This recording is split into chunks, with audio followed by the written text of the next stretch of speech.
Chakravani classes 2.0 ഏവർക്കും സ്വാഗതം. അപ്പോൾ നമ്മൾ കറണ്ട് അഫയറിന്റെ 2025 ഓരോ ക്ലാസ്സുകളായിട്ട് കണ്ടുവരികയായിരുന്നു. കഴിഞ്ഞ ദിവസം റിപ്പബ്ലിക് ദിനത്തെ കുറിച്ച് പറഞ്ഞു നിർത്തി. അവിടെ എന്താണ് പറഞ്ഞു നിർത്തിയത്? പത്മ പുരസ്കാരങ്ങളിലേക്ക് അടുത്ത ദിവസം നോക്കാമെന്ന്. അപ്പൊ ഇന്ന് നാം കാണുന്നത് 2025 പത്മ പുരസ്കാരങ്ങളാണ്. നമുക്കറിയാം ജനുവരി 26 നമ്മുടെ റിപ്പബ്ലിക് ദിനമാണ്. 76ാമത്തെ റിപ്പബ്ലിക് ദിനമാണ് 2025 നമ്മൾ ആചരിച്ചത്. അതിന്റെ തൊട്ട് തലേ ദിവസം, അതായത് ജനുവരി 25 അന്ന് തന്നെയാണ് വോട്ടേഴ്സ് ദിനം. എന്തുകൊണ്ടാണ്? ഇലക്ഷൻ കമ്മീഷൻ രൂപീകരിച്ചത് ചോദിച്ചാലും 1950 ജനുവരി 25 1950 ജനുവരി 25 ഇലക്ഷൻ കമ്മീഷൻ രൂപീകരിച്ചത്. അതുകൊണ്ട് ആ ദിവസത്തെയാണ് നമ്മൾ വോട്ടേഴ്സ് ദിനമായിട്ട് അറിയപ്പെടുക. അപ്പോൾ റിപ്പബ്ലിക് ദിനത്തിന്റെ തലേ ദിവസം വൈകുന്നേരമാണ് നമ്മളെ പത്മ പുരസ്കാരങ്ങൾ പ്രഖ്യാപിക്കുക. അപ്പൊ 2025 ജനുവരി 25 2025 പത്മ പുരസ്കാരങ്ങൾ പ്രഖ്യാപിച്ചു. അപ്പൊ നമ്മൾ അതാണ് പഠിക്കേണ്ടത്. അതിനു മുമ്പ് ജസ്റ്റ് ഒരു ചരിത്രം കൂടി നോക്കാം. എന്ന് മുതലാണ് പത്മ പുരസ്കാരങ്ങൾ നൽകി തുടങ്ങിയത്? അത് ചോദിച്ചു കഴിഞ്ഞാൽ 1954 1954 പത്മ പുരസ്കാരങ്ങൾ നൽകി തുടങ്ങിയത്.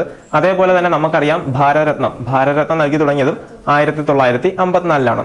അപ്പൊ ഇന്ത്യയുടെ ഏറ്റവും പരമോന്നതമായ അവാർഡ് ഏതാണെന്ന് ചോദിച്ചു കഴിഞ്ഞാൽ അത് ഭാരതരത്നമാണ്. ഇന്ത്യയുടെ ഏറ്റവും പരമോന്നതമായ പുരസ്കാരം ചോദിച്ചു കഴിഞ്ഞാൽ അത് ഭാരതരത്നമാണ്. അത് കഴിഞ്ഞിട്ടാണ് എന്ത് വരിക? പത്മ പുരസ്കാരങ്ങൾ വരിക. ഇനി പത്മ പുരസ്കാരങ്ങൾ എങ്ങനെയൊക്കെയാണെന്ന് ചോദിച്ചു കഴിഞ്ഞാൽ ഒന്നാമത് വരുന്നത് പത്മവിഭൂഷൺ. ആദ്യം വരുന്നത് പത്മവിഭൂഷൺ, അത് കഴിഞ്ഞിട്ട് വരുന്നത് പത്മഭൂഷൺ, പിന്നെയാണ് പത്മശ്രീ വരിക. അപ്പൊ പത്മവിഭൂഷൺ, പത്മഭൂഷൺ, പത്മശ്രീ. ഞാൻ പറഞ്ഞു 1954 ആദ്യമായിട്ട് ഭാരതരത്നം നൽകി തുടങ്ങിയത്. അപ്പൊ അങ്ങനെയാണെങ്കിൽ നമുക്ക് ആദ്യമായിട്ട് നേടിയ 3 പേരെ കൂടെ ഒന്ന് ജസ്റ്റ് നോക്കി പോയാലോ? ഒന്നാമത്തെ ആള് C Rajagopalachari, C V Raman, doctor S Radhakrishnan. ഇവർ 3 പേരുമാണ് ആദ്യത്തെ ഭാരതരത്നം നേടിയത്. അങ്ങനെയാണെങ്കിൽ 2024 5 പേർക്കാണ് ഭാരതരത്നം നൽകിയത്. അതിലാദ്യത്തെ ആള് കർപ്പൂരി ഠാക്കൂർ, ബീഹാറിന്റെ മുൻ മുഖ്യമന്ത്രിയായിരുന്നു കർപ്പൂരി ഠാക്കൂർ. രണ്ടാമത്തെ ആള് LK അദ്വാനി, അദ്ദേഹം ഇന്ത്യയുടെ മുൻ ഉപപ്രധാനമന്ത്രിയായിരുന്നു. 50ാമത്തെ ഭാരതരത്നം നേടിയത് ചോദിച്ചാലും ആരാണ്?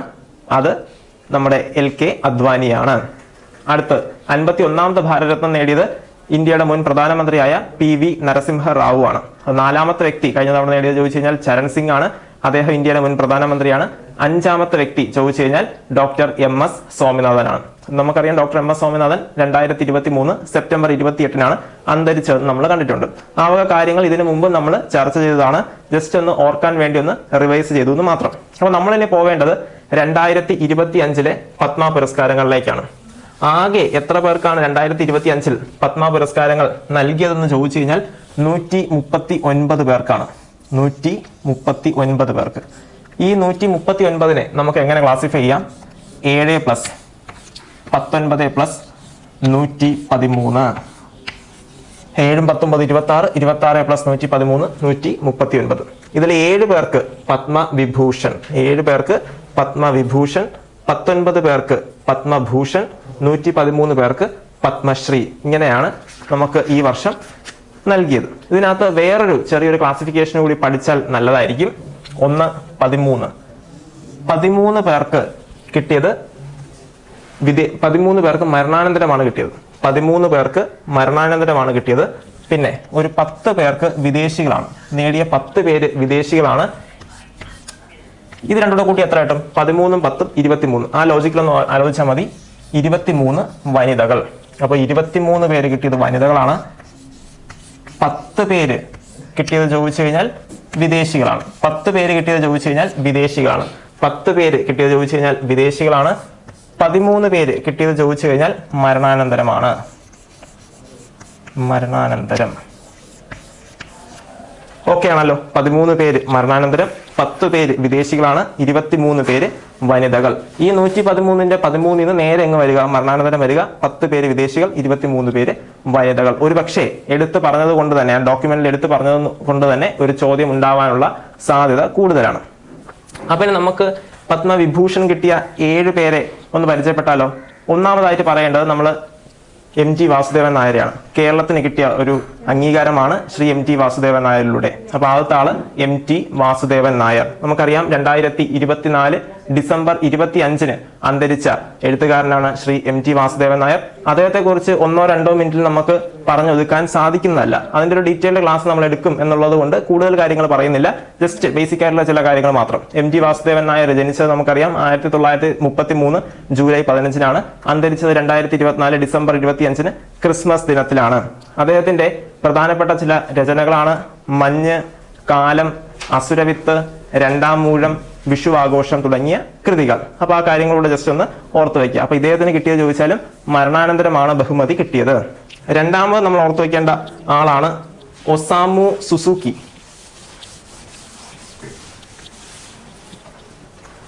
രണ്ടാമത്തെ ആള് ഒസാമു സുസുക്കി. പേര് കേൾക്കുമ്പോൾ തന്നെ അറിയാം, സുസുക്കി കമ്പനിയുടെ സ്ഥാപകൻ കൂടിയാണ് ഒസാമു സുസുക്കി. Osamu Suzuki. ഇദ്ദേഹം അന്തരിച്ച ഡേറ്റിനും ഒരു പ്രത്യേകതയുണ്ട്. 2024 ഡിസംബർ 25-നാണ് ഒസാമു സുസുക്കി അന്തരിച്ചത്. അതായത് MG വാസുദേവൻ നായർ അന്തരിച്ച അതേ ദിവസം. അതുകൊണ്ട് തന്നെ ആ രീതിയിൽ വേണമെങ്കിൽ ഒരു ചോദ്യം നമുക്ക് കണക്ട് ചെയ്ത് വരാം. 2024 ഡിസംബർ 25-നാണ് ഒസാമു സുസുക്കി അന്തരിച്ചത്. സ്വദേശം ചോദിച്ചു കഴിഞ്ഞാൽ ജപ്പാനാണ്. ജപ്പാൻ സ്വദേശിയാണ് ഇദ്ദേഹം. അതുകൊണ്ട് തന്നെ ഇമ്പോർട്ടന്റ് ആണ്, വിദേശ വ്യക്തിയാണ്. വാണിജ്യം വ്യവസായം എന്ന മേഖലയിലാണ് പുരസ്കാരം നൽകിയതെന്നുകൂടി ഓർക്കുക. വാണിജ്യം വ്യവസായം. മൂന്നാമത്തെ ആള് ശാരദ സിൻഹ. മൂന്നാമത്തെ ആള് ശാരദ സിൻഹ. ആർട്ട്, കലാ മേഖലയ്ക്കാണ് കൊടുത്തത്. ഇനി കലയിൽ അവരുടെ ഏതാണെന്ന് ചോദിച്ചു കഴിഞ്ഞാൽ സിംഗർ ആണ്, പിന്നണി ഗായികയാണ്. ബീഹാർ ആണ് സ്വദേശം. സ്വദേശം ചോദിച്ചു കഴിഞ്ഞാൽ ബീഹാർ. അറിയപ്പെടുന്നത് ഒരു വിശേഷണമുണ്ട്, ബീഹാർ കോകില. ബീഹാർ കോകില എന്നറിയപ്പെടുന്നത് ആരാണ്? അതായത് ബീഹാറിലെ കുയിൽ എന്നാണ് അതിന്റെ മലയാളം ട്രാൻസ്ലേഷൻ ആയിട്ട് വരിക. അപ്പൊ ബീഹാർ കോകില എന്നറിയപ്പെടുന്നത് ചോദിച്ചാലും ശാരദാ സിൻഹയ്ക്കാണ്. അപ്പൊ നമ്മൾ ആദ്യം പറഞ്ഞ 3 പേര്, MT വാസുദേവൻ നായർ, അതേപോലെ ഒസാമു സുസുക്കി, മൂന്നാമത്തെ ആള് ശാരദ സിൻഹ. ഇവര് 3 പേർക്കും മരണാനന്തരമാണ് പുരസ്കാരം ലഭിച്ചത്. ഇവർ 3 പേർക്കും മരണാനന്തരമാണ് പുരസ്കാരം ലഭിച്ചതെന്ന് കൂടി ഒന്ന് ഓർത്തു വയ്ക്കുന്നത് നല്ലതായിരിക്കും. അടുത്ത 4ാമത്തെ വ്യക്തി ദുവുർ നാഗേശ്വർ റെഡ്ഡി. ദുവുർ നാഗേശ്വർ റെഡ്ഡി. പേര് കേൾക്കുമ്പോൾ തന്നെ മനസ്സിലായി, ഏകദേശം ഒരു തെലുങ്കിലേക്ക് വന്നു. റെഡ്ഡി ചോദിച്ചു കഴിഞ്ഞാൽ, നമ്മുടെ സ്വദേശം ചോദിച്ചു കഴിഞ്ഞാൽ അത് തെലങ്കാനയാണ്. സ്വദേശം ചോദിച്ചു കഴിഞ്ഞാൽ തെലങ്കാനയാണ്. വിഷയം ചോദിച്ചു കഴിഞ്ഞാൽ വൈദ്യശാസ്ത്രം, മെഡിസിൻ ആണ് പുരസ്കാരം കിട്ടിയത്. ദുവുർ നാഗേശ്വർ റെഡ്ഡി.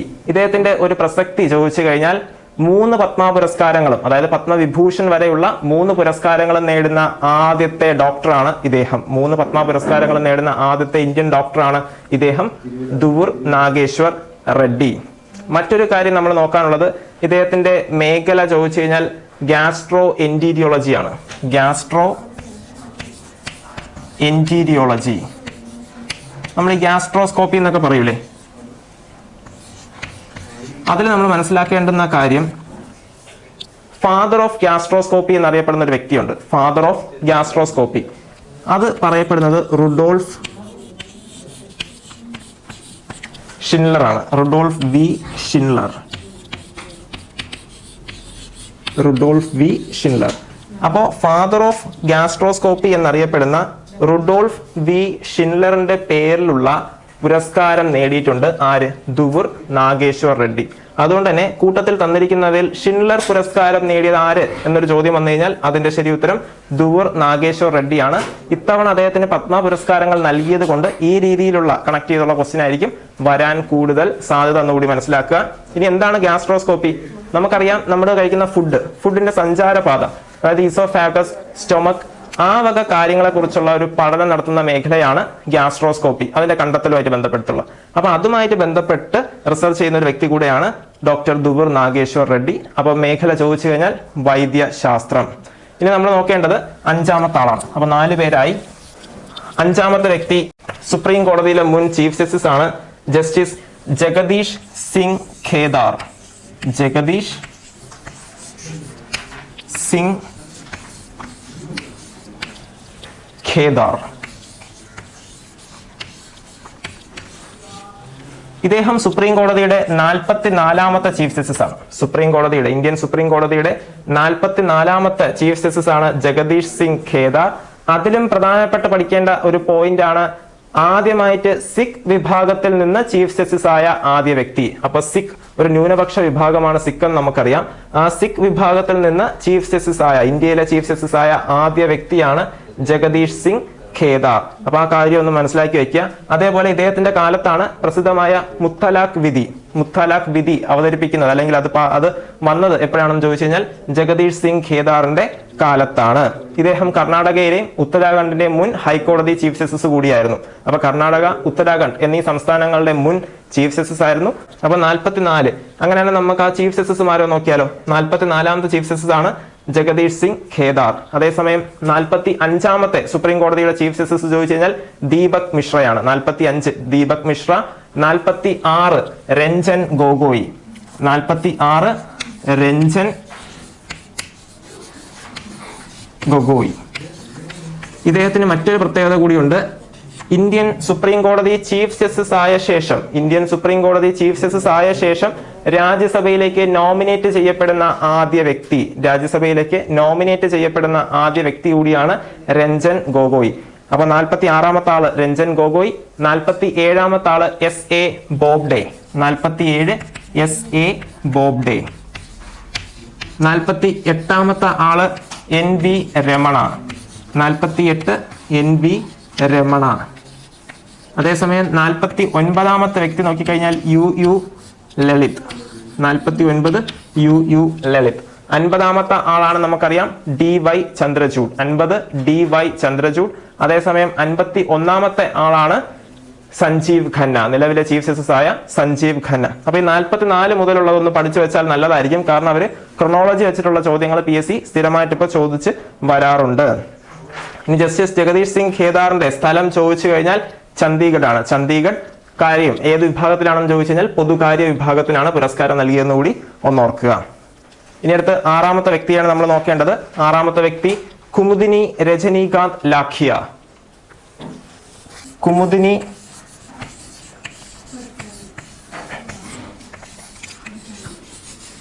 രജനീകാന്ത്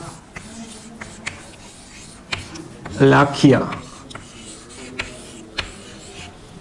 കുമുദിനി രജനീകാന്ത് ലാഖിയ. ഇദ്ദേഹത്തിന്റെ മേഖല ചോദിച്ചു കഴിഞ്ഞാൽ ആർട്ടാണ്, കലയാണ് മേഖല. സംസ്ഥാനം ചോദിച്ചു കഴിഞ്ഞാൽ ഗുജറാത്താണ്. ഗുജറാത്താണെന്നുകൂടി ഒന്ന് മനസ്സിലാക്കി വെക്കുക. കുമുദിനി രജനീകാന്ത് ലാഖിയ.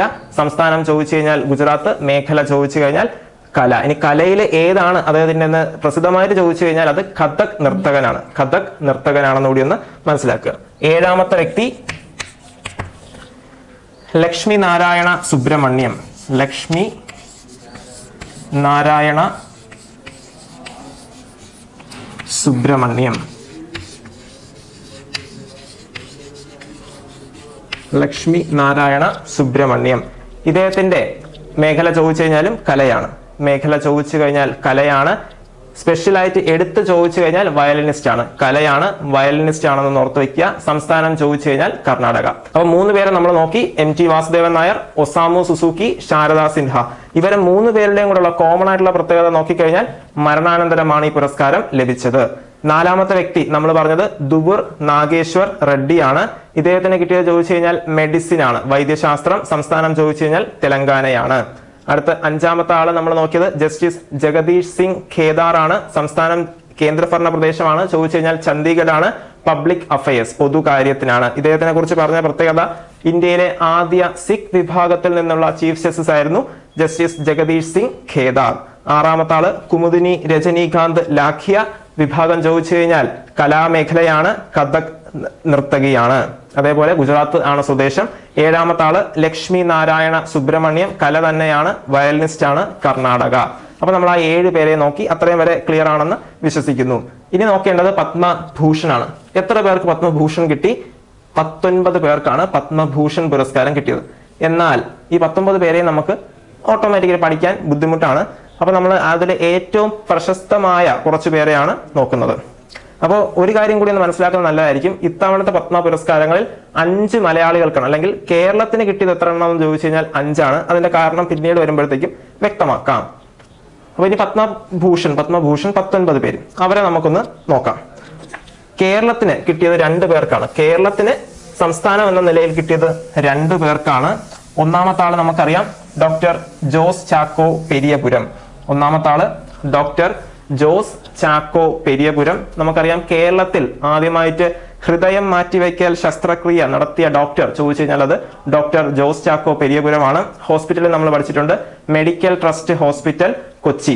വർഷം ചോദിച്ചു കഴിഞ്ഞാൽ 2003 വർഷം ചോദിച്ചു കഴിഞ്ഞാൽ 2003. അപ്പൊ അദ്ദേഹവുമായിട്ട് ബന്ധപ്പെട്ട് ഈ രീതിയിലുള്ള കണക്ഷൻ ചെയ്ത് ക്വസ്റ്റ്യൻ വരാം. അതേപോലെ ഏത് പുരസ്കാരമാണ് കിട്ടിയതെന്ന് ചോദിച്ചു കഴിഞ്ഞാൽ അത് പത്മഭൂഷൺ ആണ്. 19 പേർക്ക് പത്മഭൂഷൺ നൽകിയതിൽ ഒരാളാണ് ജോസ് ചാക്കോ പെരിയപുരം. അപ്പൊ ആ കൂട്ടത്തിൽ നമുക്ക് മറ്റു രണ്ടുപേരെ കൂടെ നോക്കിയാലോ. ഒന്ന് ക്രിസ്ത്യൻ ബെർണാഡ്. നമുക്കറിയാം ലോകത്തിൽ ആദ്യമായിട്ട് ഹൃദയം മാറ്റിവെക്കൽ ശസ്ത്രക്രിയ നടത്തിയത് ക്രിസ്ത്യൻ ബെർണാഡ് ആണ്. 1967 ഗ്രൂട്ട് ഷൂർ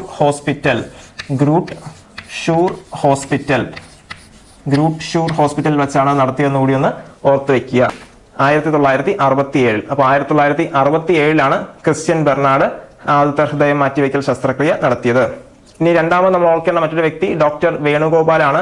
അദ്ദേഹമാണ് ഇന്ത്യയിൽ ആദ്യമായിട്ട് ഹൃദയം മാറ്റിവെക്കൽ ശസ്ത്രക്രിയ നടത്തിയത്. ഡോക്ടർ വേണുഗോപാലാണ്.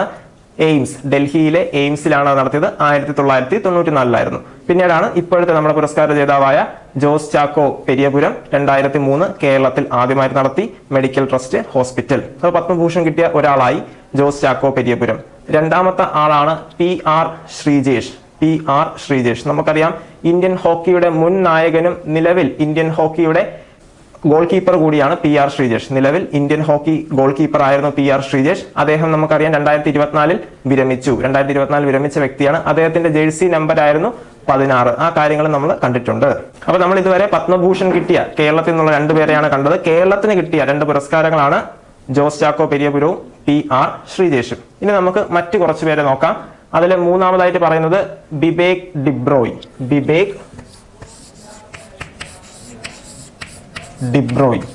ഇദ്ദേഹം നമുക്കറിയാം 2024 അന്തരിച്ച ഒരു സാമ്പത്തിക ശാസ്ത്രജ്ഞനാണ്. പ്രധാനമന്ത്രിയുടെ മുഖ്യ സാമ്പത്തിക ഉപദേഷ്ടാവായിട്ട് പ്രവർത്തിച്ച വ്യക്തിയായിരുന്നു ഇദ്ദേഹം. ബിബേക് ഡിബ്രോയ് പ്രധാനമന്ത്രിയുടെ മുഖ്യ സാമ്പത്തിക ഉപദേഷ്ടാവായിട്ട് സേവനമനുഷ്ഠിച്ചിരുന്ന വ്യക്തിയായിരുന്നു. കൊടുത്ത മേഖല ചോദിച്ചു കഴിഞ്ഞാൽ ലിറ്ററേച്ചർ ആൻഡ് എഡ്യൂക്കേഷൻ. ലിറ്ററേച്ചറും എഡ്യൂക്കേഷനും ചേർത്താണ് ബിബേക് ഡിബ്രോയ്ക്ക് അവാർഡ് കൊടുത്തത്. ഡൽഹി എന്ന കേന്ദ്രഭരണ പ്രദേശത്തിനാണ് ഈ അവാർഡ് പോയതെന്ന് കൂടി ഒന്ന് ഓർത്തു വെക്കുക. അതേപോലെ അദ്ദേഹം മരിച്ച തീയതി കൂടി ഒന്ന് ഓർത്തു കഴിഞ്ഞാൽ നല്ലതായിരിക്കും. November 1, 2024 കേരള പിറവി ദിവസം. അങ്ങനെ ഒന്ന് കണക്ട് ചെയ്താൽ മതി. നമ്മൾ അടുത്ത നാലാമത് നോക്കേണ്ടുന്ന ആളാണ് വിനോദ്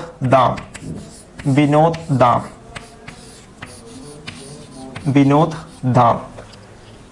ഇദ്ദേഹത്തെയാണ് പെന്റിയം ചിപ്പുകളുടെ PENTIUM ഇന്റൽ എന്ന് പറയുന്ന കമ്പനിയുടെ പെന്റിയം ചിപ്പുകളുടെ നിർമ്മാണത്തിന് മുഖ്യ പങ്ക് വഹിച്ച വ്യക്തിയാണ് ഇദ്ദേഹം. അതുകൊണ്ട് തന്നെ ഫാദർ ഓഫ് പെന്റിയം ചിപ്പ് എന്നാണ് വിനോദ് ധാം അറിയപ്പെടുക. ഫാദർ ഓഫ് പെന്റിയം ചിപ്പ് എന്നാണ് വിനോദ് ധാം അറിയപ്പെടുക.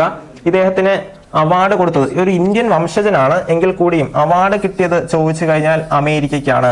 ഇപ്പോൾ അമേരിക്കൻ പൗരനാണ് ഇദ്ദേഹം. അതുകൊണ്ട് തന്നെ അമേരിക്കയ്ക്കാണ് ഈ പുരസ്കാരം ലഭിച്ചതെന്ന് കൂടി മനസ്സിലാക്കുന്നത് നല്ലതായിരിക്കും. വിനോദ് ധാം. വിശേഷണം ചോദിച്ചു കഴിഞ്ഞാൽ father of Pentium chip USA. ഇനി ഏത് മേഖല ചോദിച്ചു കഴിഞ്ഞാൽ ശാസ്ത്ര സാങ്കേതിക വിദ്യക്കാണ് പുരസ്കാരം ലഭിച്ചത്. അഞ്ചാമത്തെ ആള് നമ്മൾ നോക്കേണ്ടത് സൂര്യപ്രകാശ്. സാഹിത്യത്തിനാണ് നൽകിയത്. സാഹിത്യമാണ് മേഖല. ഇദ്ദേഹമായിരുന്നു പ്രസാർ ഭാരതിയുടെ മുൻ ചെയർമാനായിരുന്നു ഇദ്ദേഹം. 1997 പ്രസാർ ഭാരതി രൂപീകരിച്ചത്. നിലവിൽ ദൂരദർശൻ ആകാശവാണിയൊക്കെ ഏതിന്റെ കീഴിലാണെന്ന് ചോദിച്ചു കഴിഞ്ഞാൽ പ്രസാർ ഭാരതിയുടെ കീഴിലാണ്. ദൂരദർശനും ആകാശവാണിയും നിലവിൽ പ്രസാർ ഭാരതിയുടെ കീഴിലാണ്. അപ്പൊ നമ്മൾ 5 പേരെ കണ്ടു. ആറാമത്തെ ആള് മനോഹർ ജോഷി. ഇദ്ദേഹം മഹാരാഷ്ട്രയിലെ മുൻ മുഖ്യമന്ത്രിയായിരുന്നു മനോഹർ ജോഷി. പൊതുകാര്യം പബ്ലിക് അഫയേഴ്സിനാണ് ഇദ്ദേഹത്തിന് പുരസ്കാരം നൽകിയതെന്ന് ഓർക്കുക. മരണാനന്തരമാണ് നൽകിയത്. അടുത്ത 7ാമത്തെ ആള് നമ്മൾ നോക്കേണ്ടത് സുശീൽ കുമാർ മോദി. ഇദ്ദേഹം ബീഹാറിൽ നിന്നുള്ള ഒരു നേതാവായിരുന്നു സുശീൽ കുമാർ മോദി. ഇദ്ദേഹത്തിന് മരണാനന്തരമാണ് അവാർഡ് നൽകിയത്. പൊതുകാര്യത്തിനാണ് മേഖല. സുശീൽ കുമാർ മോദി. മേഖല ചോദിച്ചു കഴിഞ്ഞാൽ പൊതുകാര്യം. അപ്പൊ നമ്മൾ കുറച്ചു പേരെ നോക്കി 7 പേരോളം കണ്ടു. ഇനി നമ്മൾ നോക്കുന്നത് ആർട്ട്, കലയുമായി ബന്ധപ്പെട്ട കുറച്ചു പേരെയാണ്. അപ്പൊ ഈ 7 പേര് ചിലർ മരണാനന്തരമാണ്. അതുകൊണ്ട് തന്നെ ആ കാര്യങ്ങളൊന്ന് മനസ്സിലാക്കി വെക്കുന്നത് നല്ലതായിരിക്കും. അപ്പൊ നമ്മൾ ഈ ആർട്ട് മേഖലയുമായിട്ട് വരുമ്പോൾ ആദ്യമായിട്ട് നോക്കുന്നത് പങ്കജ് ഉദാസ്. ഒന്നാമത്തെ ആള് പങ്കജ് ഉദാസ്. ഇദ്ദേഹത്തിന്റെ മരണാനന്തരമാണ് നൽകിയത്. മേഖല ചോദിച്ചു കഴിഞ്ഞാൽ കലാമേഖല. കലയിൽ ഇനി ഏതാണ് ഇദ്ദേഹത്തിന്റെ എന്നെടുത്ത് ചോദിച്ചു കഴിഞ്ഞാൽ ഗസൽ ഗായകനാണ് പങ്കജ് ഉദാസ്. സംസ്ഥാനം ചോദിച്ചു കഴിഞ്ഞാൽ മഹാരാഷ്ട്ര. ഇനി അടുത്ത് നമ്മൾ നോക്കേണ്ടത് വ്യക്തി ശോഭന ചന്ദ്രകുമാർ. ഇവിടെ ഒരു ആശയക്കുഴപ്പം ഉണ്ടാകുന്ന മേഖലയാണ്. ശോഭനയ്ക്ക് ഏത് സംസ്ഥാനത്തിനുള്ള അവാർഡാണ് നൽകിയതെന്ന് ചോദിച്ചാൽ അത് തമിഴ്നാടിനാണ് ശോഭനയ്ക്കുള്ള അവാർഡ്, കേരളത്തിനല്ല. അപ്പൊ കേരളത്തിന് എത്ര പേർ കിട്ടിയിട്ടുണ്ടെന്ന് ചോദിച്ചാൽ നമുക്ക് മൊത്തം 5 പേരെ പറയാൻ പറ്റൂ. അതിനകത്ത് നമുക്ക് ആരെ ഉൾപ്പെടുത്താൻ പറ്റില്ല? ശോഭനയെ ഉൾപ്പെടുത്താൻ പറ്റില്ല. ആ പോയിന്റ് ഒന്ന് പ്രത്യേകം മനസ്സിലാക്കുക. മലയാളി ആണെങ്കിൽ കൂടിയും ശോഭനയ്ക്ക് അവാർഡ് കിട്ടിയ സംസ്ഥാനം ചോദിച്ചു കഴിഞ്ഞാൽ അത് തമിഴ്നാടാണ്. കലാമേഖല, സിനിമയുണ്ട്, ഭരതനാട്യം നർത്തകിയാണെന്ന് കൂടി ഒന്ന് മനസ്സിലാക്കുന്നത് നല്ലതായിരിക്കും. അടുത്ത വ്യക്തി എസ് അജിത് കുമാർ. നമ്മുടെ തല അജിത്ത് എന്ന് പറയുന്ന സിനിമാ താരമാണ്. അദ്ദേഹം കിട്ടിയ സ്ഥലം ചോദിച്ചു കഴിഞ്ഞാൽ തമിഴ്നാടാണ്, കല തന്നെ മേഖല. അടുത്ത ആള് ശേഖർ കപൂർ. മഹാരാഷ്ട്രയിൽ നിന്നുള്ള ഒരു സിനിമാ താരമാണ് അദ്ദേഹം. അതുകൂടി ഒന്ന് മനസ്സിലാക്കി വെക്കുന്നത് നല്ലതായിരിക്കും. അതേപോലെ ആനന്ദ് നാഗ്. ഇദ്ദേഹം ചോദിച്ചാൽ കർണാടകയിൽ നിന്നുള്ള ഒരു താരമാണ്. കർണാടക ആർട്ട് തന്നെയാണ്, ഓർത്ത് വെക്കുക. പിന്നെ ഒരെണ്ണം നമ്മൾ കേട്ടുള്ള ബാലയ്യ. നന്ദമുറൈ ബാലകൃഷ്ണ. ഇദ്ദേഹം ആന്ധ്രയിൽ നിന്നുള്ള ഒരു സിനിമാ താരമാണ് ബാലയ്യ. ആന്ധ്രാപ്രദേശിലെ ഒരു MLA കൂടിയാണ് നന്ദമുറൈ ബാലകൃഷ്ണ. ഇദ്ദേഹത്തെയാണ് ബാലയ്യ എന്ന വിശേഷണത്തിൽ അറിയപ്പെടുന്നത്. ഹിന്ദുപ്പൂർ എന്ന മണ്ഡലത്തിൽ നിന്നുള്ള ആള് MLA ആണ്. ഹിന്ദുപ്പൂർ എന്ന മണ്ഡലത്തിൽ നിന്ന് MLA കൂടിയാണ് ബാലയ്യ എന്ന വിശേഷണമുള്ള നന്ദമുറൈ ബാലകൃഷ്ണ. ആ കാര്യം ജസ്റ്റ് ഒന്ന് ഓർത്ത് വെച്ചാൽ മതി. ഈ പേര് എടുത്തു പറഞ്ഞു പോയാൽ നിങ്ങൾ ഓർത്ത് വെക്കേണ്ടത് ശോഭനയാണ്. ശോഭനയ്ക്ക് കിട്ടിയത് എവിടെയാണ്? തമിഴ്നാട് ആണെന്നാണ് മനസ്സിലാക്കേണ്ടത്. അവസാനമായിട്ട് പറയുന്ന ഒരു വ്യക്തി ജിതിൻ ഗോസ്വാമി. ഇദ്ദേഹത്തിന്റെ സംസ്ഥാനം ചോദിച്ചു കഴിഞ്ഞാൽ ആസാമാണ് സംസ്ഥാനം. സാത്രിയ ഡാൻസർ ആണ് ഇദ്ദേഹം. അപ്പൊ നമ്മൾ എടുത്തു പഠിക്കേണ്ടുന്ന പത്മഭൂഷണിലുള്ള ആൾക്കാരെയാണ് പറഞ്ഞത്. ആ പത്മഭൂഷണിൽ തീർച്ചയായിട്ടും നോക്കി വെക്കേണ്ടുന്ന കുറച്ച് പേരാണ്. 2 പേര് കേരളത്തിൽ നിന്നുള്ള ജോസ് ചാക്കോ പെരിയപുരം, PR ശ്രീജേഷിനെ നാം ഉറപ്പായിട്ടും പഠിക്കണം. ഹോക്കി താരമാണെന്നുള്ളത് ശ്രദ്ധേയമായി ഒന്ന് ഓർക്കുക. അതേപോലെ ബിബേക് ഡിബ്രോയ്, A സൂര്യപ്രകാശ്, മനോഹർ ജോഷി, സുശീൽ കുമാർ മോദി, ഇവരെല്ലാം ഓർക്കുക. അതേപോലെ ശോഭന തമിഴ്നാടിനാണ് പുരസ്കാരം കിട്ടിയെന്നുകൂടി ഒന്ന് മനസ്സിലാക്കുക. ഇനി നമ്മൾ നോക്കേണ്ടുന്നത് പത്മശ്രീ പുരസ്കാരമാണ്. ആകെ 113 പേർക്കാണ് ഇത്തവണ പത്മശ്രീ കിട്ടിയത്. അതിൽ ഏറ്റവും പ്രധാനപ്പെട്ട 2 മലയാളികളെ നമ്മൾ നോക്കും, അല്ലാതെ കുറച്ച് ഏറ്റവും പ്രധാനപ്പെട്ട ആൾക്കാരെയാണ് നോക്കുക. അതിൽ ഒന്നാമതായിട്ട് നമ്മൾ നോക്കേണ്ടത് IM വിജയൻ. നമുക്കറിയാം IM വിജയൻ ഫുട്ബോൾ താരമാണ്. IM വിജയൻ ഇദ്ദേഹത്തെയാണ് ഇന്ത്യൻ ഫുട്ബോളിന്റെ കറുത്ത മുത്ത് എന്നറിയപ്പെടുന്നത്. ഇന്ത്യയുടെ കറുത്ത മുത്ത് എന്നറിയപ്പെടുന്നത് IM വിജയനാണ്. ഇദ്ദേഹത്തിന്റെ ഫുൾ നെയിം ചോദിച്ചു കഴിഞ്ഞാൽ ഈനി വളപ്പിൽ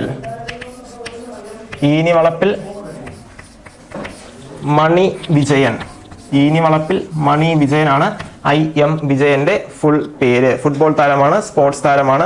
ഇദ്ദേഹത്തെ വേറൊരു വിശേഷണമുണ്ട്, കാലാഹിരൻ എന്ന വിശേഷണം ഉള്ളത് ചോദിച്ചാലും IM വിജയനാണ്. രണ്ടാമത്തെ മലയാളിയാണ് K ഓമനക്കുട്ടി അമ്മ. കലയാണ് മേഖല. ഇനി കലയിൽ എടുത്തു ചോദിച്ചു കഴിഞ്ഞാൽ കർണാട്ടിക് സംഗീതജ്ഞ. വേറൊരു പ്രത്യേകത കൂടി ഓർത്തു വയ്ക്കുക, കേരള യൂണിവേഴ്സിറ്റിയുടെ മ്യൂസിക് വിഭാഗം തലവയാണെന്ന് കൂടി ഓർത്തു വയ്ക്കുക. അപ്പൊ 2 പേരാണ് കേരളത്തിൽ നിന്നുള്ളത്. ഈനിവളപ്പിൽ മണി വിജയൻ, അതായത് IM വിജയനും K ഓമനക്കുട്ടി അമ്മ. മൂന്നാമത്തെ ആള് നമ്മൾ നോക്കേണ്ട ഒരു സ്പോർട്സ് താരമാണ് R അശ്വിൻ.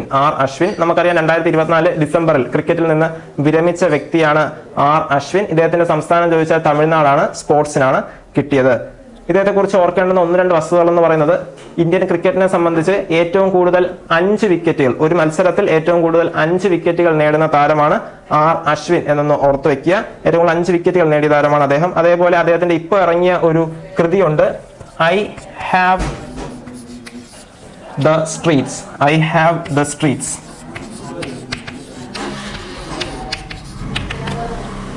A കുട്ടി ക്രിക്കറ്റ്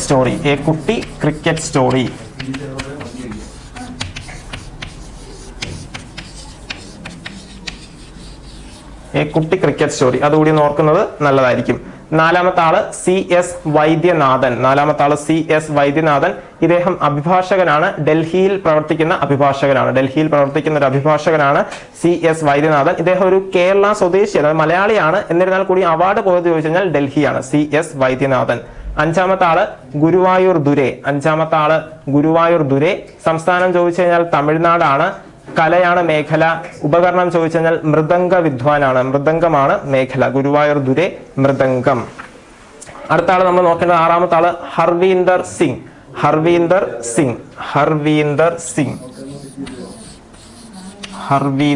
സിംഗ്.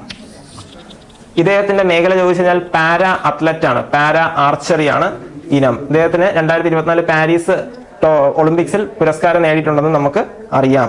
എട്ടാമത്തെ ആള് സത്യപാൽ സിംഗ്. ഇദ്ദേഹത്തിന്റെ ഇനം ചോദിച്ചു കഴിഞ്ഞാൽ കായികമാണെന്ന് കൂടി ഒന്ന് ഓർത്തു വെക്കുക. ഇദ്ദേഹം കായിക താരമായ പ്രവീൺ കുമാറിന്റെ കോച്ചാണ് സത്യപാൽ സിംഗ്. എട്ടാമത്തെയും അവസാനത്തെ ആളെ നമ്മൾ നോക്കേണ്ടത് ഡോക്ടർ ആർ ലക്ഷ്മിപതി.